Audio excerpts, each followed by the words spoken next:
Hi, Richard Moore from 8-StepStartup here. Hope you're having a great day. I wanted to share with you a question I've been asked by one of my mentees yesterday, and it related to free products.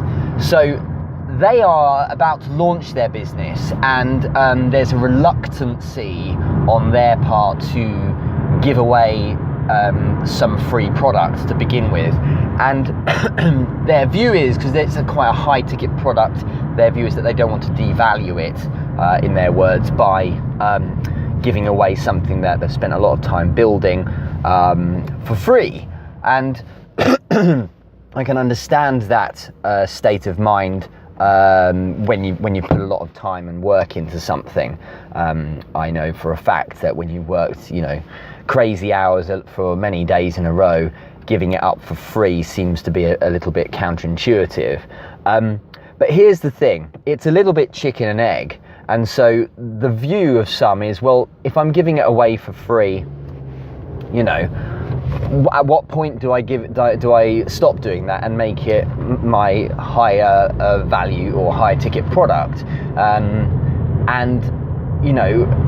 For some people, they start thinking, well, I don't need to give it away for free. It's fantastic value. It's worth so much. I'm going to just go straight in. And actually, that can be quite a good approach, because, it's good if you back yourself and you have that conviction that and that you've tested, of course, that your product is certainly worth a high ticket price. Well, it's good that you believe in it.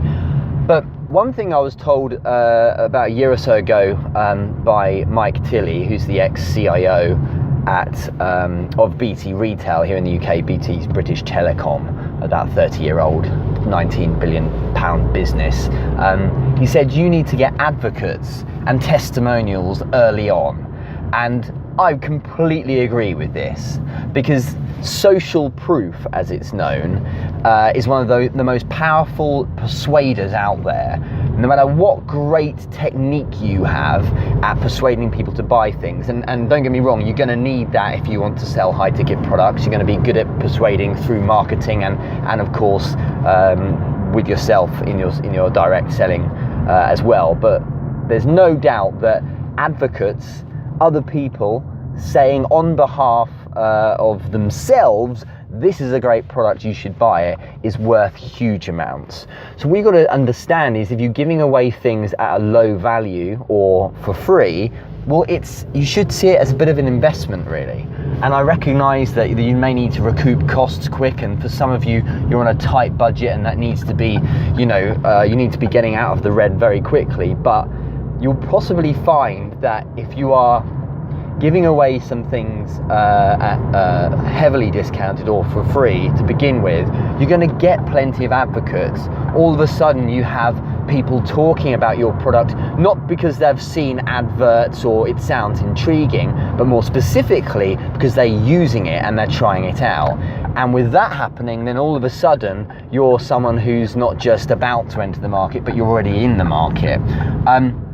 Plenty of products work like this. Once you're established, sure, launch new ones at full price. But when I beta launched 8-StepStartup, I launched it at quite a low price.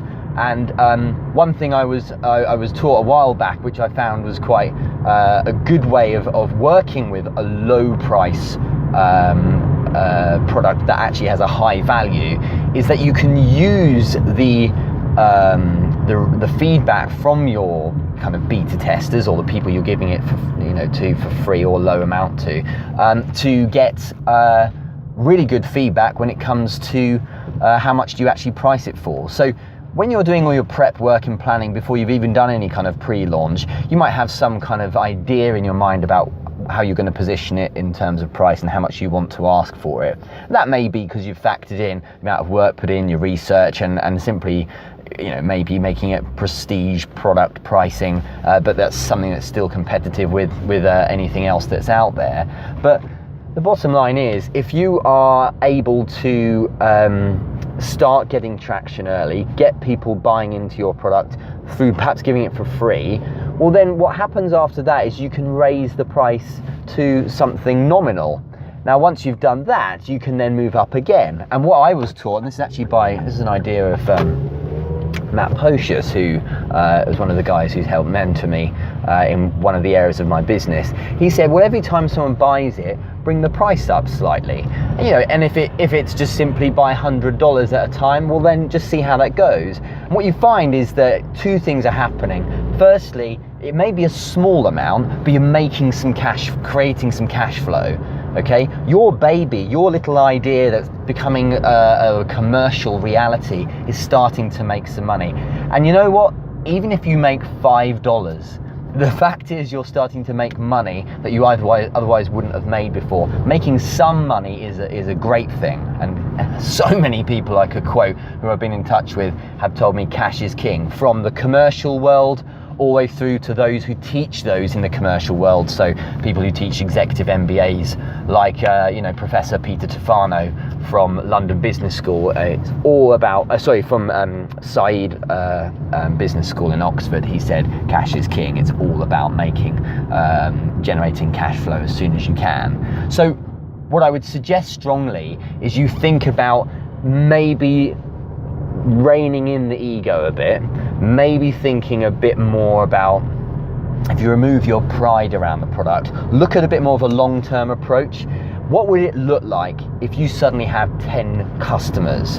Because you might start, even if they're 10 customers for free, you're getting some real world, what I call frontline feedback. You're getting people now saying, great using your product, I'm really enjoying this part of it. You can tweak as you go. And those of you who, like me, decided to launch a product that's not entirely completed, kind of a beta version or a 1.0 with a view to improving it, you might find no one likes it at all. And it might be you think, well, thank goodness I got this kind of early launch out there before I went all the way and tried to then sell at a high level. So it's a really important way to do things. I really advocate it, because the alternative is, if you go for a higher ticket sell, and let's be clear here, I've done very high ticket sales before. I've had great success doing it, and if you position things right and you can sell effectively, then it's a good way of generating money.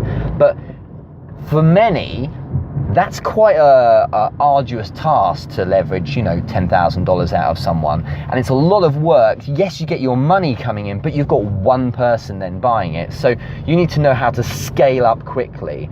I would suggest, because of perception, far better to have a good number of people using the product.